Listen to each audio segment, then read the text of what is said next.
Hello everyone, welcome back to Lucky Loaders 15, and in this video we're going to be previewing day 1 of the Punchestown Festival, and also as well throughout the week we'll be uploading videos before each of the days racing to preview all the races on the cards at Punchestown this week. So I'm really looking forward to getting stuck into it. If you remember last year, if you've been following my channel for quite some time, I had quite a good Punchestown Festival last year, and hopefully we can continue that good form. We've been in good form on the channel lately.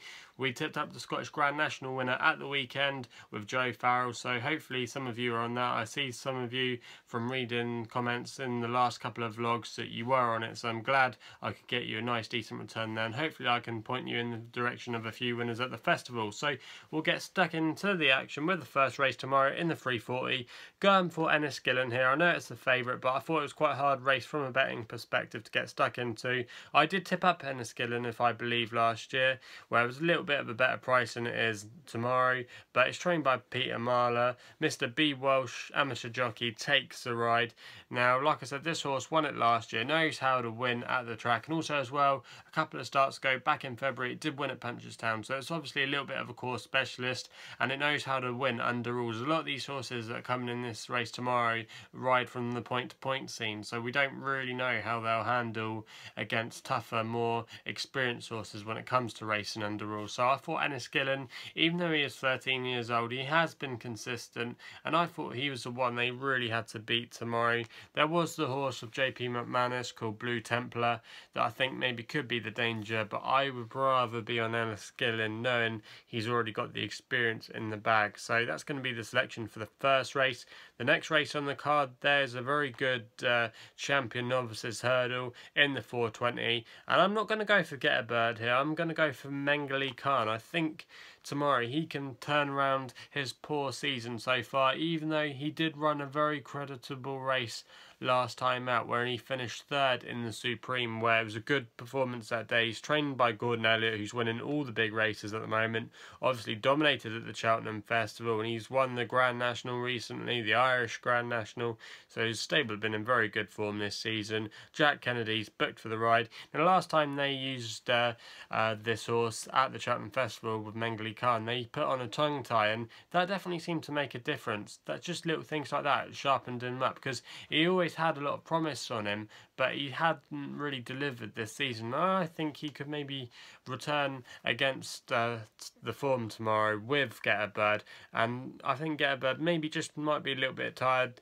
Mengli Khan's had a bit of a longer rest than Get a Bird, because Get a Bird was seen recently, and I thought 4-1 he wasn't a bad one to take Get a Bird on with. I thought Paloma Blue could also run well for Henry de Bromhead, but I just thought Mengli Khan, he had a lot of promise coming into this season, and he hasn't quite delivered upon it yet, but I still think he can retain some potential, and for me, he's going to be my selection in the 420. We then go to the 455, which is quite a wide open handicap tomorrow, but I'm going to go for Lagostovegas here, around about 14-1 bookmakers, trained by Willie Mullins, and David Mullins takes the ride tomorrow. Now, this horse finished 5th in the county hurdle, where that was a very good run, and the horse that it ran against quite closely was Spirit of the Games, and that ran a creditable race at the Aintree Festival, and I thought if it ran near that level in the county hurdle, it should make the frame. Ran about 14-1 bookmakers. It is going to be carrying the top weight, but I thought out of the rest in the field, it might be one of the ones that's got the more class against all the other horses, and I thought Lagostovegas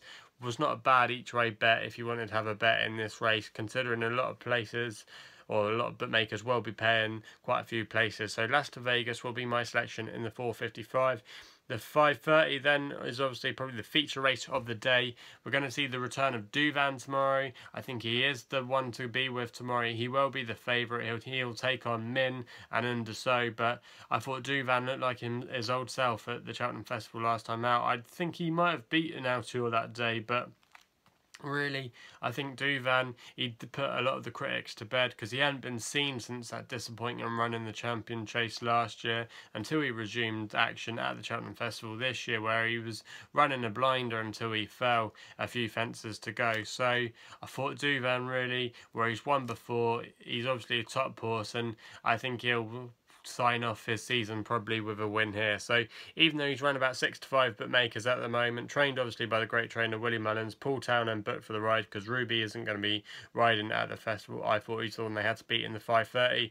Next selection is then in the 6:05, which is a bumper race, and I'm going with a horse here called That A Given. It's trained by Phil Hobbs, British trainer, who's bringing it all the way over from Devon, where he's based, or he's actually based in Somerset, on the Somerset Devon border down in Minehead. He's using in the service tomorrow of Mr. Robbie Dehan, taking a good £5 off. Now, compared to the rest of the field, this horse has actually got a bumper win in the bag. It's around about 13 to 2 bookmakers. It won its bumper at Huntington, where it was quite well backed into favouritism, and Phil Hobbs hasn't had the strongest season this year by his standards. He's had a really poor season, but his stable have just been starting to pick up again, and he's had quite a few bumper winners this season. He had one when I was at Wincanton yesterday with Ebony Gale, which was round about a 28 to 1 shot. So his stable have been in very good form in the last few days, and bringing this horse over to Ireland, he must see some potential in it. He beat a few decent horses in that Huntington race as well, and I thought 13 to 2, he was a fair each way bet.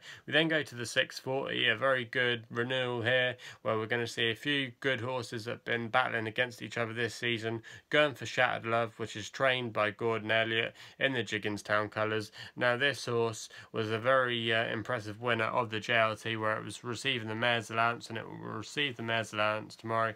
It did get beat next time out by Alboom Photo, but I think the step up back to 3 miles would definitely suit it, and I thought even at 11 to 2 it was a no-brainer really to have an each way bet on it, because you at least get your money back and a tiny bit even if it did make the frame. So 11 to 2 with bookmakers at the moment. Jack Kennedy booked to take the ride tomorrow. I thought Shattered Love stepping back up in trip was definitely a good bet there, so that's going to be my selection in the 6:40.